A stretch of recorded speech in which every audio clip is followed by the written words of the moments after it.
first deal, let's go with Lou. Do you want to start us off with Sure. one that was really is fun the right word? I don't know. Let's look at it. Lou's, yeah. What do you got for us? This is your past life speaking, right, Toby?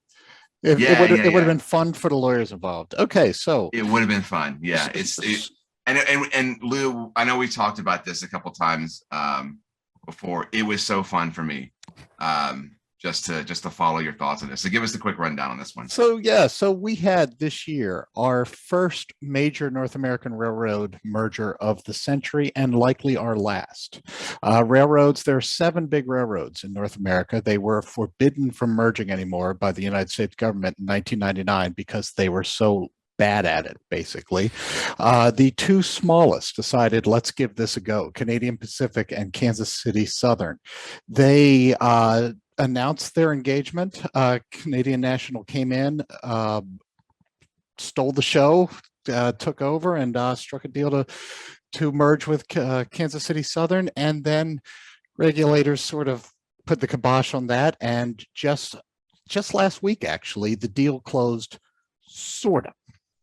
So it is $30 billion, and that would be the biggest deal of the year. Here's the funny thing about it. First of all, let's talk about the pros, and I will go real quick with the screen.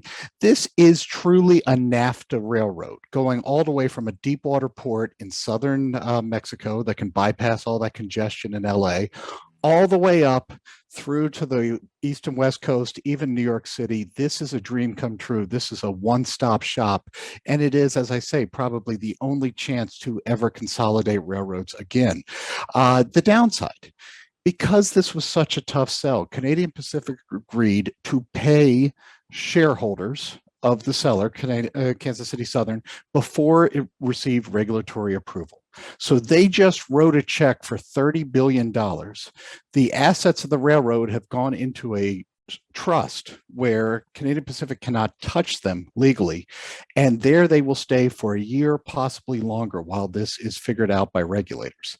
If it doesn't go through, frankly, I think it will, but if it doesn't go through, Canadian Pacific is going to have to sell that back onto the market at a substantial discount, probably, because they bought the stupid thing for 2x its highest price in history.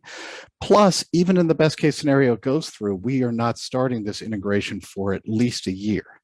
I think this is an amazing deal if it all works out, and it'll be 2 also-rans becoming the premier North American railroad.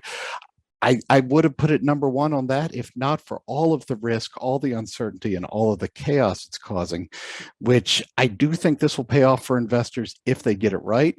But investors should be in no rush to come in, and there's a lot that could go wrong from here to there. So that's kind of the story of I think, the biggest deal of the year, wasn't it? Is any on this list bigger than 30 billion?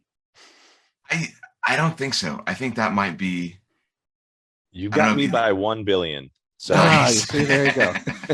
And just real quick, it also produced the worst headline on Fool.com all year because, yes, sorta was in there. So there you go. And that's how we're putting it now. That's how it was.